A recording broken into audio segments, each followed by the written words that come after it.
Muy bien, hermanos, pues, ¿qué tal estáis?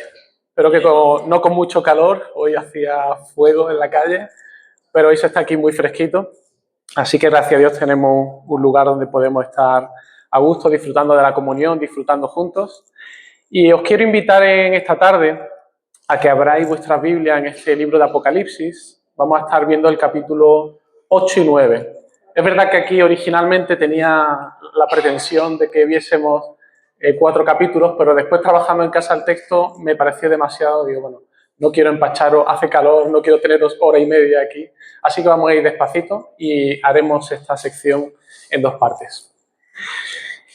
Muy bien, pues si tenéis el capítulo 8, hoy vamos a dar comienzo a hacer una visita por la 4ª sala de esta pinacoteca espiritual. Recordad la imagen que he querido transmitir del libro de Apocalipsis para que podamos entenderlo. El libro de Apocalipsis, como habéis visto, es un libro altamente profético. Es una carta del Señor Jesucristo para su iglesia en la que Él quiere hablarnos acerca de estos últimos tiempos. Los últimos tiempos desde su primera venida hasta su segunda venida y la consumación de todos los tiempos. De eso va el libro de Apocalipsis. Y estuvimos viendo cómo el Señor nos va revelando muchas cosas acerca de estos últimos tiempos. En una primera sala, capítulos 1 al 3, estuvimos viendo a Jesús, el Señor, de manera gloriosa, que está en medio de su iglesia. Y Él tenía un mensaje para esas 7 iglesias en Asia Menor, pero es un mensaje para la iglesia del Señor a lo largo de todos los tiempos. Y allí el Señor está animando a su iglesia, está corrigiendo a su iglesia, porque el Señor en estos últimos tiempos no está de vacaciones, sino que Él está pastoreando y gobernando su iglesia. Luego entramos a una segunda sala de nuestra pinacoteca espiritual y vimos allí una imagen preciosa porque nos trasladaba al cielo. Y allí veíamos una imagen preciosa de un trono y alguien que está sentado en el trono. En estos últimos tiempos el mundo no está descontrolado, esto no se ha ido de madre. El Señor está gobernando todas las cosas en este mundo. Y veíamos que Él está en ese trono, tenía un libro en la mano donde estaban todos los decretos, Él ha ordenado todo lo que va a acontecer en estos últimos tiempos. Y vimos además la imagen de alguien que es capaz de ejecutar ese propósito de Dios, que es el Cordero de Dios, que es un león, pero a la vez como un cordero inmolado. Y a Él le ha sido dada toda autoridad y Él tiene todo poder para llevar a cabo los propósitos de Dios, el plan de redención que el Señor ha diseñado. Luego seguimos caminando en la siguiente sala y encontramos esta sala que se llamaba la de los 7 sellos. Es una sala que también veíamos de nuevo una descripción de estos últimos tiempos, pero desde otra perspectiva. Ya no desde el cielo, sino una visión más terrenal. Y ahí veíamos el desarrollo de la historia.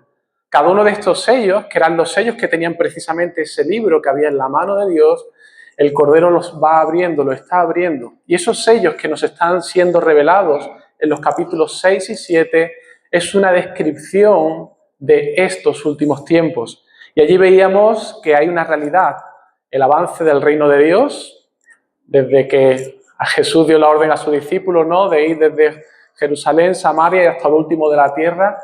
Ese evangelio ha salido venciendo y para vencer y va a llegar a su culminación al final de estos últimos tiempos, pero eso no es toda la historia. En estos últimos tiempos también contemplamos injusticia social, contemplamos la realidad de la muerte que afecta al mundo de muchas maneras, encontramos guerras, encontramos injusticia económica. Es un mundo convulso.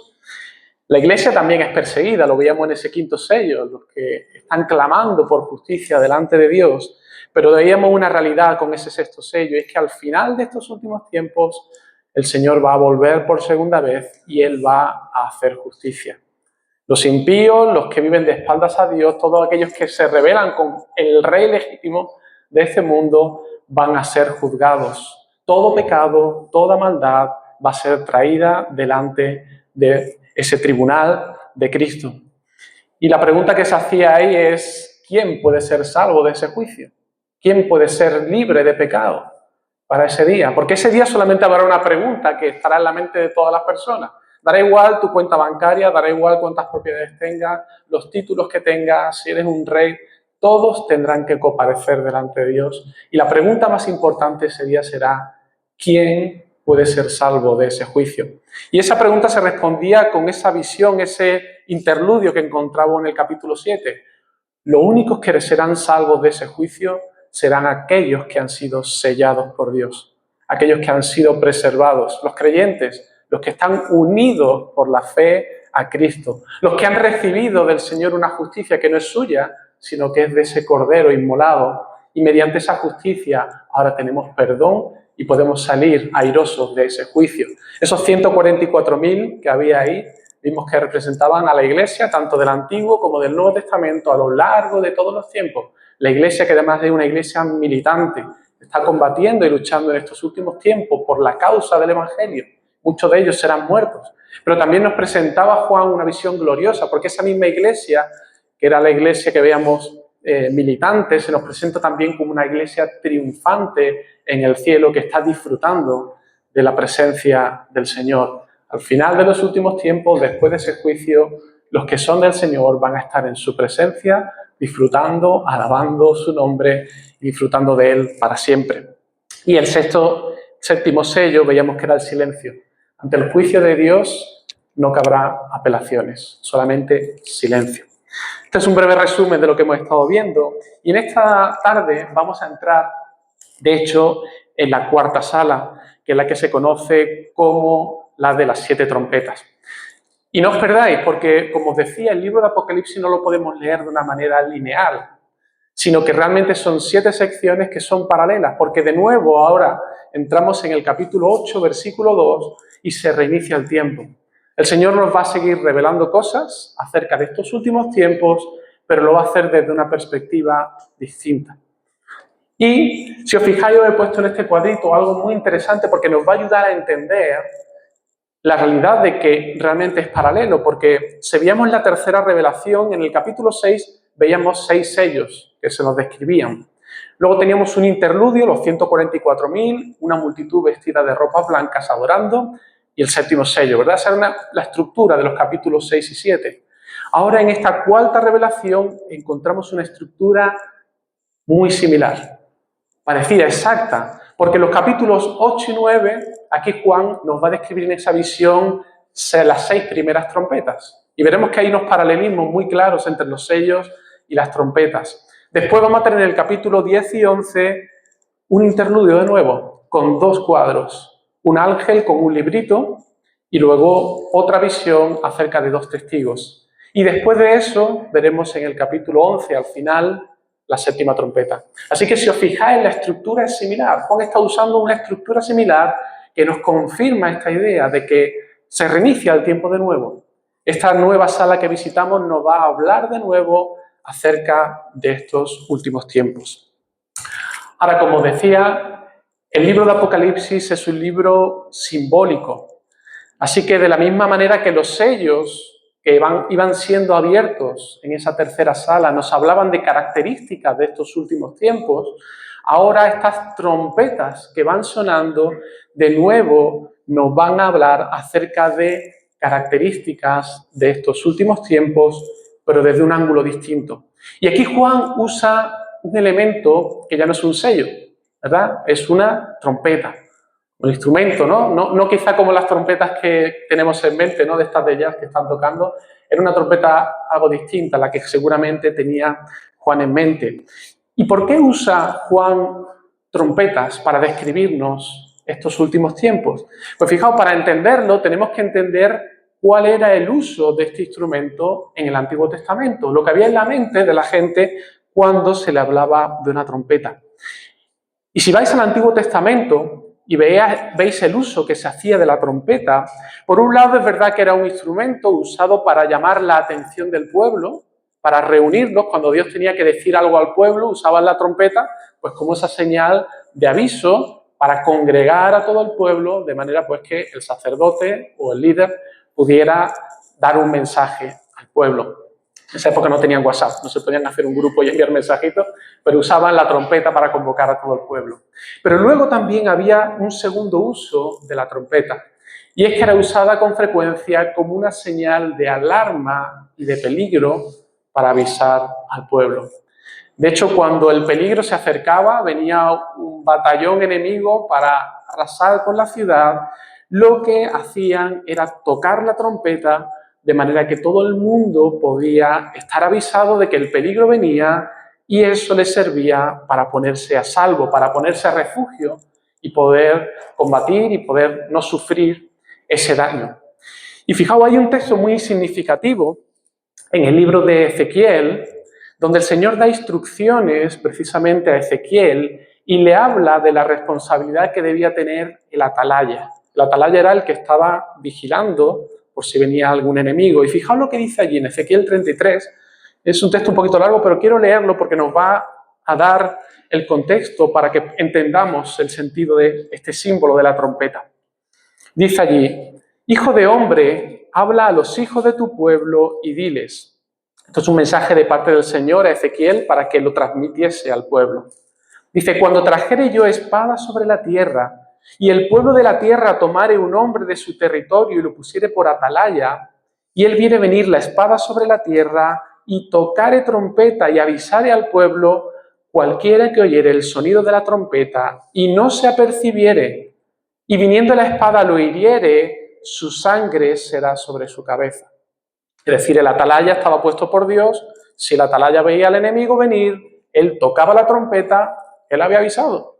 Nadie podía echarle la culpa al atalaya porque él le había tocado la trompeta, y si la gente se había percibido de que la trompeta había sonado, la advertencia había llegado a su oído, el atalaya ya no tenía responsabilidad. Era culpa de esa persona que no había hecho caso a esa señal de advertencia. Dice: el sonido de la trompeta oyó y no se apercibió, su sangre será sobre él, mas el que se apercibiere librará su vida. Si has escuchado la alarma, has hecho caso, te pone a refugio, has salvado tu vida. Y el pueblo no se apercibiere, y viniendo la espada hiriere de él alguno, este fue tomado por causa de su pecado, pero demandaré su sangre de la mano del atalaya. Es decir, aquí, perdón, os lo leo de nuevo porque creo que no se ha entendido bien. O sea, si suena la trompeta y no se apercibiere, y viniendo sobre la espada lo hiriere, su sangre será sobre su cabeza. Porque el sonido de la trompeta oyó y no se apercibió.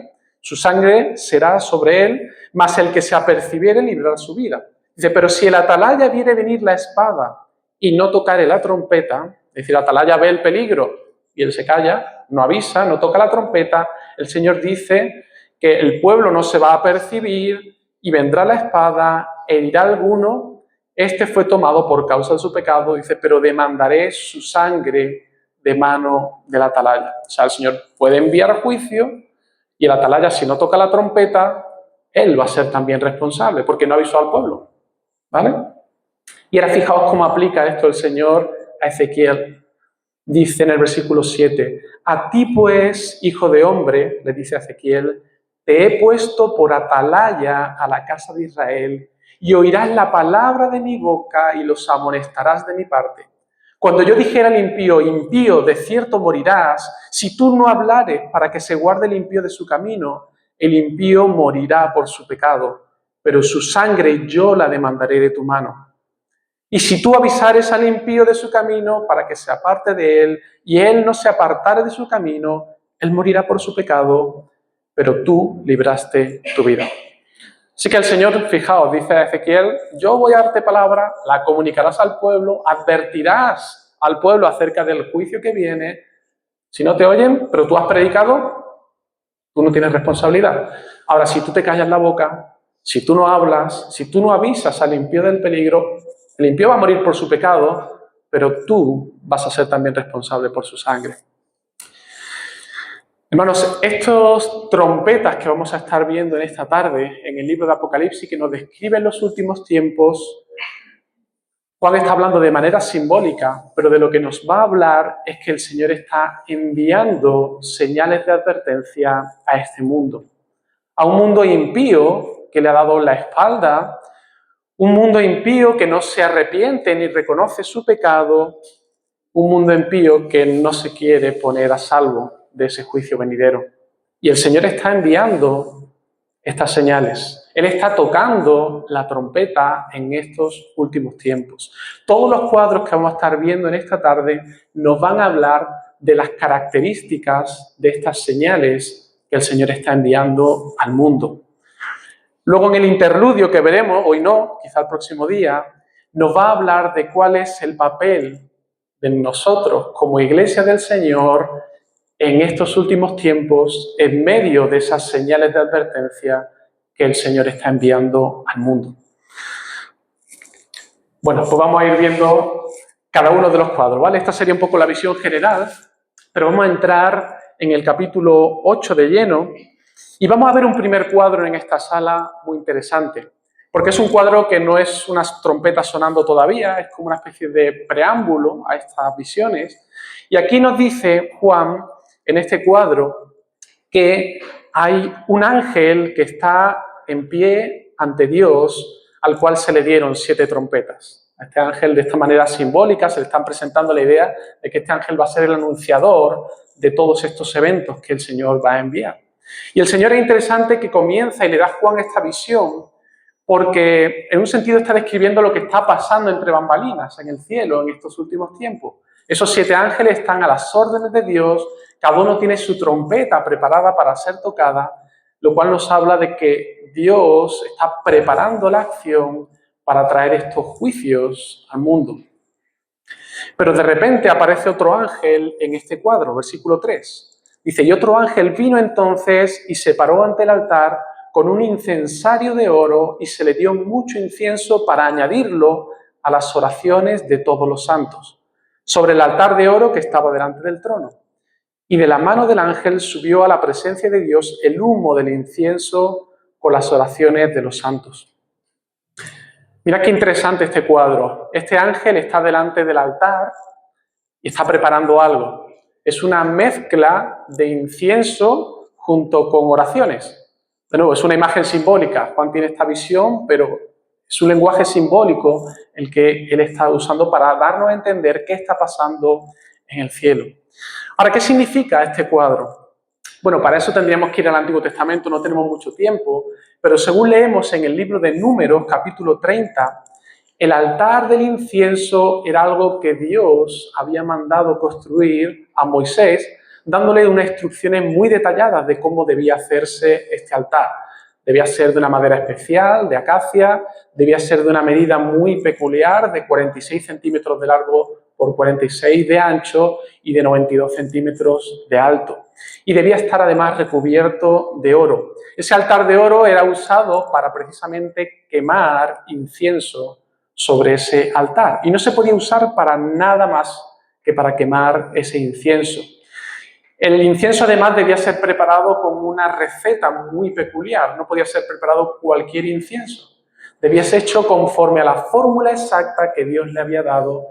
Y era un incienso muy particular, hecho con unas especies aromáticas que daban un olor especialmente agradable. Este incienso era ofrecido cada día en ese altar. Pero además solamente podía ser ofrecido por el sumo sacerdote. Nadie más tenía derecho a presentar ese altar. Y era un ritual continuo. Cada día debía ofrecerse ese incienso. ¿Y por qué tenían que hacer este ritual?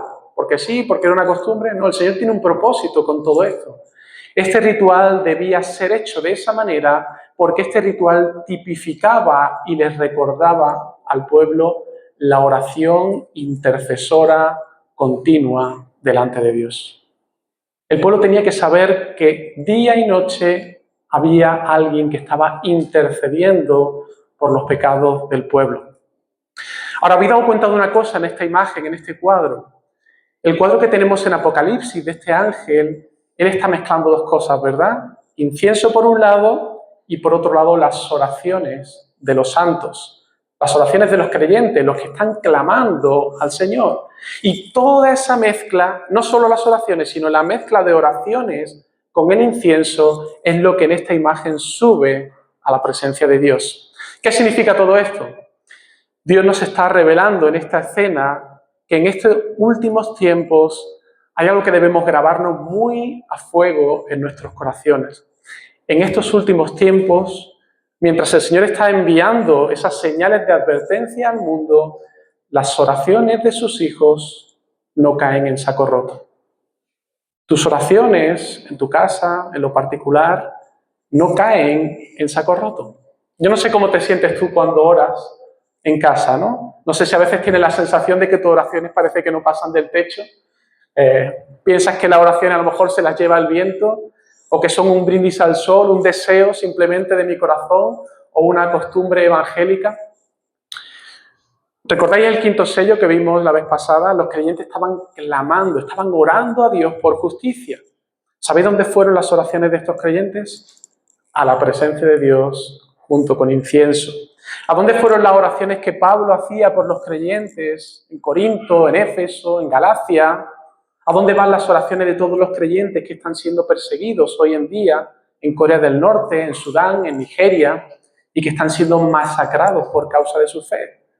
¿A dónde crees que van las oraciones de los creyentes fieles que están clamando por la conversión de sus familiares, de sus amigos? Pues Dios aquí nos da la respuesta en este cuadro. Estas oraciones van a su presencia. Él oye las oraciones de todos los santos, de sus hijos. No sé si habéis fijado en este detalle. Las oraciones de todos los santos. No solamente las oraciones de los pastores, no solamente las oraciones de los que oran muy bien, con una oración teológicamente perfecta y correcta, no, las oraciones de todos los santos. La oración es el pulso de la vida cristiana, es el respirar del creyente. Así que, hermano, quisiera esta tarde animarte a orar, a que no ceses de orar en tu casa, en la iglesia, porque hay algo que el Señor nos enseña a través de esta visión. Tus oraciones son escuchadas por el Padre. Suben a su presencia. ¿Y por qué sabemos que Dios las escucha? Porque son oraciones muy buenas, se lo cuenta y pasan el filtro y tienen ahí el aprobado. Porque están muy bien estructuradas y tienen una correcta teología. Porque provienen de un corazón puro y sincero.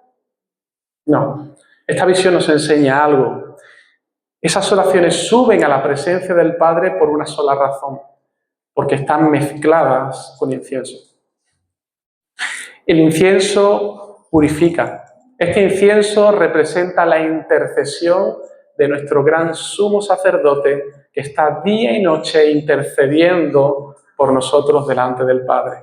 Y nuestra oración, y aunque a veces torpes, incorrectas teológicamente, quizá no tan perfectas como deberían ser, a veces incluso con poquita fe, sin embargo, son aderezadas con ese incienso que es Cristo, el cual hace que esas oraciones suban a la presencia del Padre y le sean olor grato al Padre. Él las purifica. Cristo purifica tus oraciones. Él las aromatiza con ese incienso de tal modo que cuando llega esa oración al Padre, Él se complace y se deleita en esa oración que has hecho. Y tenemos la garantía de que Dios escucha nuestras oraciones, ¿sabéis por qué? Porque hay incienso de sobra.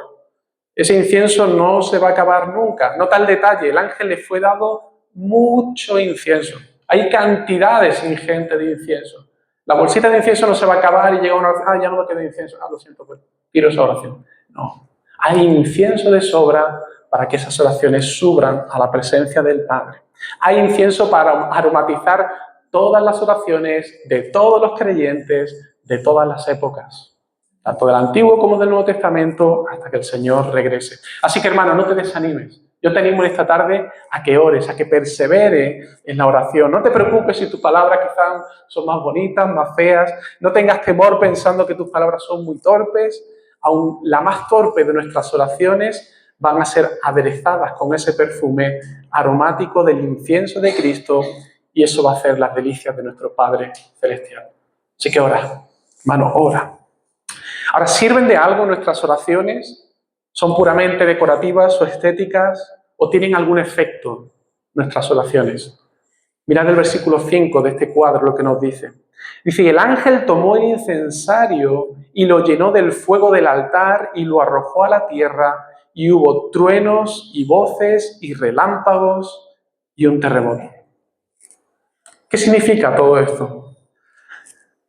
El Señor, a través de esta visión, este cuadro, quiere comunicarnos algo, y es que el Señor en estos últimos tiempos obra en el mundo en respuesta a las oraciones de sus hijos. Él es soberano, Él ha determinado todo lo que hacer, pero Él también ha determinado una cosa, y es responder en base a las oraciones que sus hijos hacen. ¿Valen de algo nuestras oraciones? Ya lo creo que valen. Es el medio que Dios usa para obrar en este mundo. Esos truenos, voces, relámpagos y ese terremoto Son elementos que veíamos salir también del trono en la segunda sala que estuvimos viendo. Todo el poder de Dios en acción es desatado en este mundo en respuesta a las oraciones de sus hijos. Así que fijaos, el poder está en Dios, pero Él ha determinado que en nuestra debilidad y como hijos, Él va a obrar por medio de aún nuestra débil oración. Así que algo más que debería animarnos a orar, ¿verdad? El poder no está en nosotros, pero Él tiene poder y Él obra en este mundo por medio de las oraciones de sus hijos. Así que bueno, este es el primer cuadro que quería explicaros antes de entrar en las trompetas. Y vamos ahora a entrar ya sí en las trompetas que están siendo tocadas por estos ángeles. Y vamos a comenzar con los cuadros de las trompetas. Iniciamos con un primer cuadro que, al igual que con los sellos, os dije que los cuatro primeros, esos cuatro jinetes del Apocalipsis, esos cuatro caballos y sus jinetes montándolos, formaban una unidad. Aquí, de nuevo, las cuatro primeras trompetas forman también una unidad. Y por eso la he presentado aquí como cuatro cuadros, pero juntitos, porque están muy vinculados entre ellos. Y lo que vemos aquí es muchos elementos. Si leéis estas cuatro trompetas, cuando están siendo tocadas por cada ángel, estas trompetas parece que desatan acciones, cosas sobre la tierra. Aparece granizo, aparece también un mar que se convierte en sangre, aparece también la tierra, que hay oscuridad. ¿Vale? Son elementos que aparecen en estos cuadros. ¿A qué os recuerdan estas imágenes? Granizo, un mar que se convierte en sangre, oscuridad sobre la tierra, plagas de Egipto. Fijaos, Juan está tomando de nuevo del Antiguo Testamento todos estos elementos para traerlo a nuestra mente en esta visión. No podemos interpretar estas imágenes de manera literal, pensando que en cualquier momento vamos a escuchar una trompeta físicamente con nuestros oídos y de repente una montaña va a caerse y va a ocurrir este tipo de cosas, ¿no? Juan está usando esta visión, el Señor le da esta visión en un lenguaje que es simbólico, pero que nos recuerda a las plagas de Egipto. Por lo que os decía, las trompetas son señales de advertencia que Dios está enviando a este mundo. Y de la misma manera que el Señor en Egipto envió esas 10 plagas, y estas 10 plagas fueron ¿qué? Advertencias a Faraón de que debía dejar salir a su pueblo, y una tras otras el Señor fue enviando cada una de estas plagas como advertencia a Faraón. Dios en estos últimos tiempos también está enviando señales de advertencias a este mundo para que se arrepientan y se vuelvan a Él. Fijaos, hay una relación muy curiosa, ¿no? entre todas estas trompetas y las 10 plagas de Egipto, ¿no? Pero fijaos, hay algo muy interesante, porque en este simbolismo que aquí usa, fijaos en qué formas se manifiestan estas trompetas. La trompeta primera suena, ¿y a qué afecta? A la tierra. La segunda trompeta suena y donde afecta es al mar. La tercera trompeta suena y afecta a los ríos. La cuarta trompeta suena y afecta al cielo. Es muy interesante. Trompetas que afectan a la tierra, el mar, los ríos y el cielo. El mundo físico. ¿Vale? Juan está trayendo estos símbolos para hablarnos de que Dios en estos últimos tiempos está enviando señales de advertencia en la esfera física. Y todos estos elementos nos hablan de eventos que ocurren a lo largo de estos últimos tiempos. Creo que la primera trompeta hace referencia a la realidad de desastres naturales que el Señor envía a este mundo. Árboles que se queman, hierba verde. También puede hacer referencia a crisis económicas, ¿verdad? La segunda trompeta habla de la tercera parte de las naves que fue destruida. Las naves en los tiempos de Juan, era lo que se usaba para el comercio, ¿verdad? De donde provenía la riqueza, el intercambio comercial, y estas naves son destruidas, ¿no? El Señor en estos últimos tiempos a veces envía también crisis económicas para dar señales de advertencias, crisis políticas, accidentes que ocurren, conflictos entre naciones, crisis sanitarias, pandemias que de repente aparecen. Ya tuvimos una en 2020, pero bueno, a principios del siglo hubo otra pandemia y a lo largo de la historia han aparecido también muchas pandemias. Eventos que en un sentido traen inseguridad, traen dolor y a veces incluso la muerte a este mundo. Yo estoy convencido que la pandemia de 2020 fue una señal de advertencia que el Señor envió a este mundo. Estoy convencido que muchos de los terremotos que la Tierra ha experimentado, el de Haití de 2010, donde murieron 200.000 personas, o el de Nepal de 2015, es una realidad, ¿no? El Señor envía señales de advertencia y el apóstol Pablo nos dice la realidad de que este mundo está gimiendo a una y está con dolores de parto hasta ahora. Todos estos acontecimientos nos están hablando de la realidad de que el mundo está en la expectativa de una redención venidera. Y esa redención venidera vendrá precedida de un juicio de parte de Dios. Las grandes crisis económicas también, el crack del 29, la crisis económica mundial en el 2008, todos estos elementos el Señor los envía a este mundo como trompetas que están sonando para zarandear al mundo, darle como con una vara para que el mundo deje de buscar su seguridad y su esperanza en las cosas materiales, ni en nuestra salud, ni en cuál abultada está nuestra cuenta del banco. Hermano, el Señor nos está recordando y recuerda al mundo que este mundo, tal como está ahora, tiene fecha de caducidad. Hay un día en el que este mundo, tal como lo conocemos, va a acabar y que hay un juicio venidero que va a ser traído con la segunda venida del Señor. Y el mensaje para el mundo es: arrepiéntete. Todas estas señales están siendo enviadas por el Señor para advertir al mundo de que viene un juicio y aún es tiempo de buscar al Señor, aún es tiempo de arrepentimiento, aún es tiempo de escuchar las buenas noticias del Evangelio y buscar refugio en el único en el que podemos tener refugio, que es el Señor Jesucristo. C.S. Lewis decía que Dios susurra y habla a la conciencia del hombre a través del placer, pero que le grita mediante el dolor. El dolor es su megáfono para despertar a un mundo adormecido. Y creo que es muy acertada esta cita de C.S. Lewis porque esa es la imagen que encontramos aquí. A un Dios que está haciendo sonar esas trompetas, está enviando un mensaje a este mundo, a veces con dolor, a veces con todas estas circunstancias que son dolorosas, ¿no? y que afectan al mundo, pero con el propósito de despertar a este mundo de ese adormecimiento en el que está. Ahora, fíjate en un detalle, cada una de las trompetas, se nos dice aquí que solo afecta a una tercera parte de los árboles, de los seres vivientes, de los ríos, el sol, la luna y las estrellas, ¿no? Es una tercera parte. ¿Por qué? De nuevo, no lo podemos interpretar como una tercera parte literal del mundo, sino que creo que aquí el Señor nos está hablando de juicios parciales. Es un juicio que afecta solo a una parte. No es un juicio definitivo de parte de Dios. Es simplemente una señal de advertencia de parte del Señor. Es un juicio admonitorio, de advertencia al mundo para que el mundo se arrepienta. Porque Dios con ellos no tiene como propósito destruir de manera definitiva al mundo, sino que se arrepienta de sus pecados. ¿Vale? Estas serían las 4 primeras trompetas que vemos en esta sala. Vamos ahora al siguiente cuadro, que sería, bueno, aquí tengo una comparativa entre las plagas de Egipto y las trompetas, ¿vale? Pero vamos ahora a la quinta trompeta, versículos 1 al 12 del capítulo 9. Yo recuerdo cuando era pequeñito y leí esto, creo que tenía 9 o 10 años, me asusté mucho, ¿no?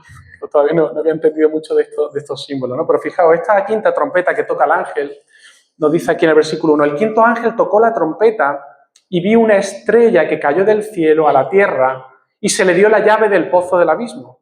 Y abrió el pozo del abismo y subió humo del pozo como humo de un gran horno. Y se oscureció el sol y el aire por el humo del pozo. Y del humo salieron langostas sobre la tierra. Y se les dio poder, como tienen poder los escorpiones de la tierra. Y se les mandó que no dañasen a la hierba de la tierra, ni a cosa verde alguna, ni a ningún árbol, sino solamente a los hombres que no tuviesen el sello de Dios en sus frentes. Y les fue dado no que los matasen, sino que los atormentasen 5 meses, y su tormento era como tormento de escorpión cuando hiera al hombre.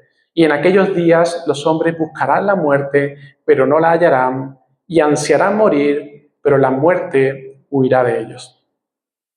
Wow, vaya cuadro que nos presenta aquí Juan, ¿verdad? De nuevo, entender, es un lenguaje simbólico que Juan está aquí usando para comunicarnos una verdad. ¿A qué señal se está refiriendo esta quinta trompeta en estos últimos tiempos? Pues vamos a ver algunos detalles. Comienza hablándonos de una estrella que cae del cielo.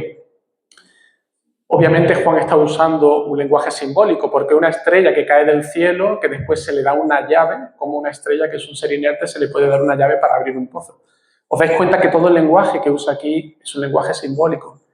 Una estrella que abre ese pozo del abismo, se oscurece el sol y salen langostas. De nuevo, langostas. ¿A qué os recuerda también las langostas? Otra de las plagas de Egipto, ¿eh? Es como Juan está usando todos estos símbolos. Y lo curioso es que esta trompeta y estas langostas que salen no dañan el mundo físico.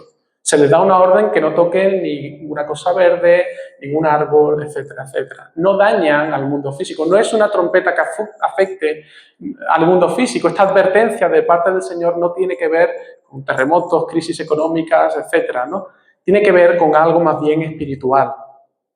Porque ¿a quién afecta principalmente?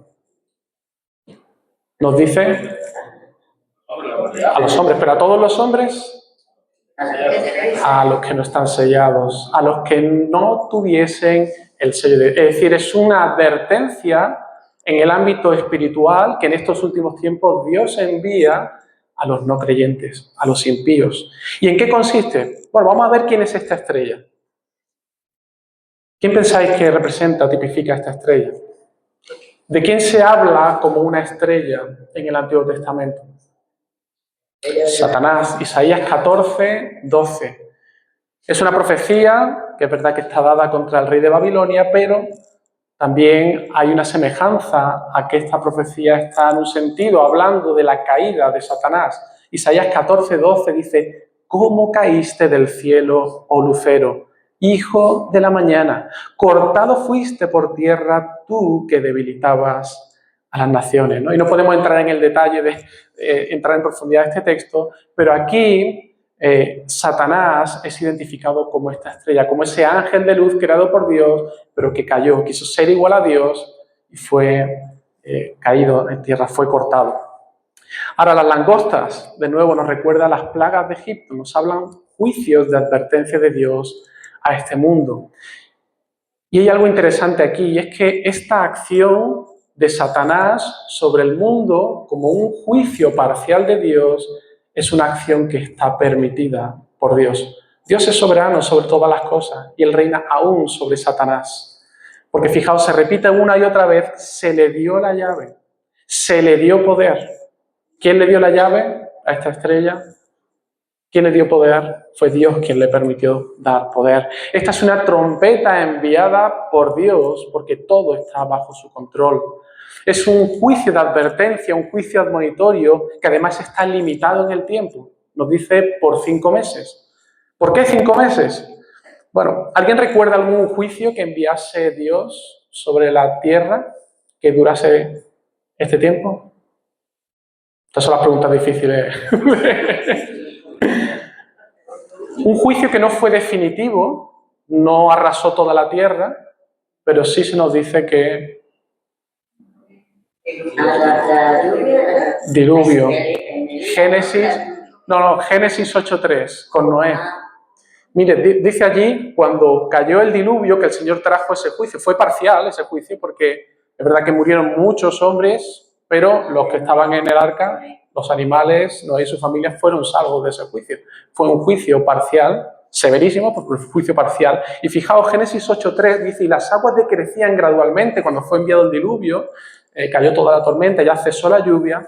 Nos dice ahí que las aguas decrecían gradualmente sobre la tierra y se retiraron las aguas al cabo de 150 días. 150 días, un mes, 30 días, 5 meses. El tiempo que fue destinado a ese juicio parcial hasta que fue eliminado, ese juicio de parte de Dios duró exactamente 5 meses. De nuevo, Juan toma esta imagen de Génesis, de este juicio parcial, para hablarnos que esta quinta trompeta tiene que ver con un juicio de parte de Dios, un juicio parcial en estos últimos tiempos sobre los impíos de una duración limitada. ¿Y en qué consiste entonces este juicio según este cuadro? Pues fijaos, La descripción parece indicarnos que se trata de tormento espiritual que el Señor envía en ocasiones sobre los impíos. ¿Por qué? La picadura del escorpión es muy dolorosa y produce incluso efectos patológicos, pero no es mortal. No llega a matar. El tormento del que nos habla este cuadro es un tormento que puede llevar a los impíos aún a la desesperación, un tormento del que querrían librarse a toda costa, deseando hasta la misma muerte para no seguir sufriendo, pero que no te lleva finalmente a la muerte. Este cuadro creo que nos habla de que en estos últimos tiempos, en medio de un mundo impío que no se arrepiente, Dios está desatando en ocasiones este juicio de advertencia y hay momentos donde Dios da libertad a Satanás para, en un sentido, desatar el infierno y su hueste de maldad sobre las vidas de los hombres impíos. Aquellos que no se arrepienten de sus pecados para que experimenten de primera mano el resultado del pecado en sus vidas. Que puedan experimentar el dolor, el sufrimiento y las profundidades del pecado, la amargura, el dolor y lo horrible que es el pecado, un tormento que produce en la vida de las personas, para llevarlos al arrepentimiento, para que se den cuenta de cuál es el efecto de persistir en el pecado. El pecado te lleva a la muerte. Creo que esta trompeta, esta quinta trompeta, es lo que el apóstol Pablo describe en Romanos 1, cuando él describe la condición del ser humano impío. Dice: y en lugar de adorar a Dios inmortal y glorioso, rindieron culto a ídolos que ellos mismos se hicieron con forma de simples mortales, de aves, de animales de cuatro patas y de reptiles. Entonces, y creo que esta es esa quinta trompeta, la que habla aquí Pablo, Dios los abandonó para que hicieran todas las cosas vergonzosas que deseaban en su corazón. Como resultado, usaron su cuerpo para hacerse cosas viles y degradantes entre sí. Y luego en el versículo 27 termina diciendo: y como consecuencia de ese pecado, sufrieron dentro de sí el castigo que merecían. El hombre incrédulo no es consciente de que disfruta cada día de muchas cosas buenas que son dadas por Dios, de pura gracia. Y la tierra no es un infierno porque Dios derrama de su gracia y Él no permite en muchas ocasiones que el pecado tenga los efectos que debería tener. Pero cuando el hombre no se arrepiente, a veces Dios le da a probar de su propio deseo. Dejarle al deseo de su corazón para que puedan experimentar esa amargura que produce el pecado en el ser humano, los sinsabores que trae la vida, el dolor y lo terrible que es el pecado. Y hay momentos donde Dios da permiso a Satanás para que despliegue sus huestes de maldad, para que a los impíos les deje el deseo de su corazón y puedan experimentar las consecuencias del pecado sobre sus vidas. Y aunque es un juicio severo, pero recordad una cosa, en un sentido es una medida de gracia de parte del Señor. Dios está mostrando su gracia a través de ese juicio parcial para que, comprobando el hombre lo terrible que es el pecado, él pueda darse cuenta de lo horrible que será cuando el Señor traiga un juicio definitivo a este mundo y ya no haya vuelta atrás, para que reflexione y entienda que hoy es tiempo de arrepentimiento. Son señales de advertencia de Dios a un mundo impío. Sexta trompeta, versículos 13 al 21.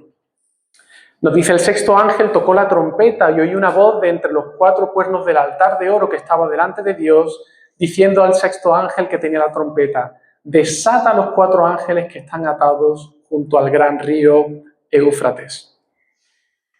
Mirad el detalle, la voz sale del altar del trono de Dios.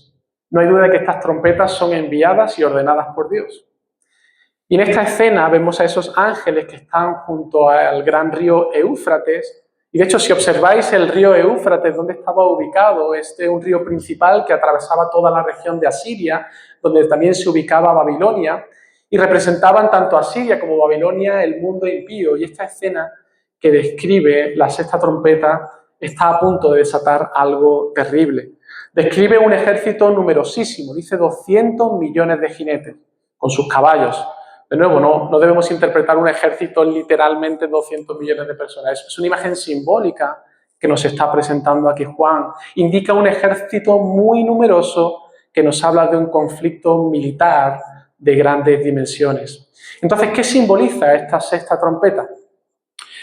Pues yo creo que como consecuencia de la impiedad y de la falta de arrepentimiento de este mundo que es hostil hacia Dios, Dios en ocasiones permite los grandes conflictos, las grandes guerras mundiales, como una manera de mostrar la realidad de la miseria humana y de llamar a los hombres al arrepentimiento. Si bien el segundo sello nos hablaba de una de las características de estos últimos tiempos, que es la presencia de conflictos y guerras, ahora esta sexta trompeta nos está revelando el propósito que en ocasiones Dios tiene al permitir estas guerras, que es mostrar la miseria del ser humano y el pecado. Y creo que esta sexta trompeta no hace referencia a una guerra particular en el futuro, sino que simboliza y describe de manera global todos los grandes conflictos bélicos a lo largo de estos últimos tiempos. Los que hubo, los que estamos teniendo quizás no ahora globalmente, pero los que probablemente tendremos en un futuro. El Señor un día vendrá a poner fin a todo esto.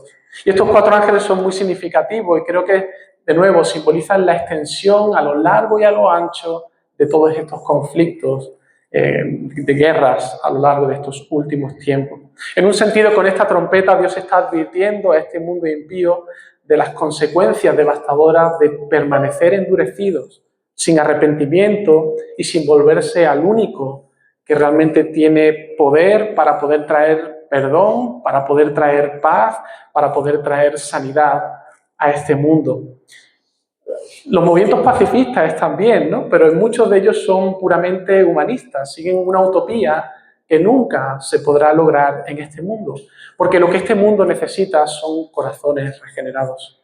Lo que este mundo necesita es escuchar el Evangelio y creer en aquel que puede traer perdón y que puede traer un cambio genuino de corazón.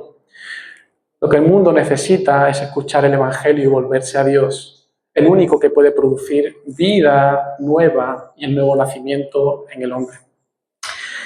Y mientras tanto, todas estas guerras, todos estos conflictos que vemos a lo largo de estos últimos tiempos son una llamada de atención, una advertencia de Dios a este mundo para que observen de una manera real y palpable las consecuencias del pecado. Hermanos, Dios nos está hablando. Dios nos está advirtiendo al mundo acerca de esta trompeta y diciendo, observa lo que ocurre cuando retiro las restricciones del pecado y dio rienda suelta a la voluntad del ser humano. Conflictos, guerra, muerte. El ser humano a veces tiene la ilusión de estar dirigiendo su propio destino, quiere ser el dueño de su vida y Dios con esta trompeta trae un juicio parcial sobre este mundo para decir, ¿te das cuenta que no puedes resolver las cosas por tu propia cuenta? ¿Te das cuenta que lo que necesitas es un cambio de corazón? Observa las consecuencias de vivir sin mí. Y ante este panorama que encontramos en estos cuadros que hemos estado viendo de las trompetas, esta cruda realidad del mundo, la depravación, el dolor, la muerte, es evidente que este mundo no es lo que debería ser, algo no funciona bien. Las 4 primeras trompetas están advirtiendo de que este mundo necesita urgentemente una redención, desastres naturales, crisis políticas, crisis económicas que traen muerte y dolor. Todo esto son llamadas de atención para que el mundo despierte. Este mundo tiene los días contados y necesita una restauración. La pregunta es, ¿cuál es nuestro lugar como iglesia en medio de estas trompetas? ¿Cuál es lo que el Señor nos está llamando a hacer en medio de un mundo impío donde el Señor está enviando estas señales de advertencia? Pues eso justamente es lo que veremos en el interludio. Porque el mensaje para este mundo debería ser, ¿estás preparado para ese juicio venidero que el Señor va a traer? Cuando Dios venga a restaurar todas las cosas y a traer justicia, ¿qué pasará contigo y con tu pecado? Esa es la pregunta. ¿Te has refugiado en el único que puede salvarte, en el único que puede proporcionar la justicia que te permitirá salir airoso de ese juicio? Fijaos algo muy interesante, porque esto en un sentido es casi desolador. El Señor está enviando todas estas trompetas de advertencia al mundo, muchas de ellas terribles, pero fijaos lo que nos dice el versículo 20. ¿Cuál debería haber sido la respuesta del mundo ante todas estas señales de advertencia? Arrepentimiento. Señor, te necesitamos. Señor, ven, cambia mi corazón. Señor, el mundo es horrible. Ven a traer sanidad. Ven a traer tu justicia. Ese debería ser la respuesta de un mundo impío viendo todo el dolor que hay en el mundo. Pues fijaos lo que dice el versículo 20. Dice, y los otros hombres que no fueron muertos con estas plagas, ni aún así se arrepintieron de las obras de sus manos, ni dejaron de adorar a los demonios y a las imágenes de oro, de plata, de bronce, de piedra y de madera, las cuales no pueden ver, ni oír, ni andar, y no se arrepintieron de sus homicidios, ni de sus hechicerías, ni de su fornicación, ni de sus hurtos. Uf. Hermano, es terrible la ceguera a la que te puede llevar el pecado. Cuando estás ciego ante la realidad de tu pecado, de las consecuencias del pecado y de estas advertencias que el Señor está enviando. El pecado en un sentido es como esa droga que te está matando, pero que no puedes dejarla. Así de esclavo es el ser humano con el pecado. Es adictiva, te esclaviza y finalmente te mata. Así que tenemos que dar gracias a Dios de que Él nos ha librado y nos sigue librando cada día del poder del pecado. Y en estos últimos tiempos el Señor nos está llamando a orar por este mundo impío. Esas oraciones que están siendo presentadas delante de Él. El panorama de estos últimos tiempos en un sentido parece desolador. Y la pregunta que deberíamos hacernos es ¿cuál es nuestro llamado como iglesia? ¿Qué espera el Señor de nosotros en estos últimos tiempos?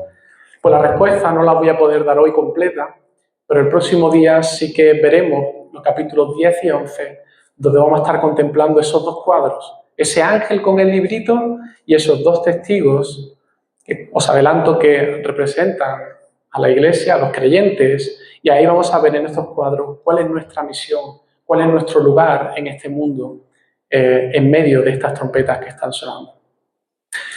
Vamos a terminar aquí, si queréis oro y pasamos al tiempo de preguntitas, ¿vale? Señor, queremos darte gracias por tu palabra, darte gracias por este mensaje que tú nos das a nosotros, tu iglesia. Y, Señor, danos sabiduría para entender, aplicar estas verdades, para ser valientes también y poder anunciar a este mundo cómo tú estás advirtiendo de ese juicio venidero. Danos valentía como iglesia para proclamar el mensaje del Evangelio y las buenas noticias de que aún es tiempo de salvación. Señor, úsanos en este lugar, en todas las iglesias de Málaga, como luces donde pueda alumbrar tu palabra, que podamos predicar las buenas noticias del Evangelio de nuestro Señor Jesucristo. Y ten misericordia de este mundo impío que te ha dado la espalda, Señor. Obra en sus corazones.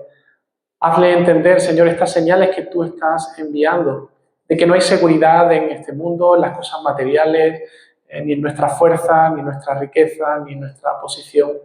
Únicamente hay esperanza en Cristo Jesús, nuestro Rey, el que es justo, perfecto, el que está llevando la historia de estos últimos tiempos hasta su clímax, donde Él vendrá a traer juicio, pero también a inaugurar unos cielos nuevos y una tierra nueva.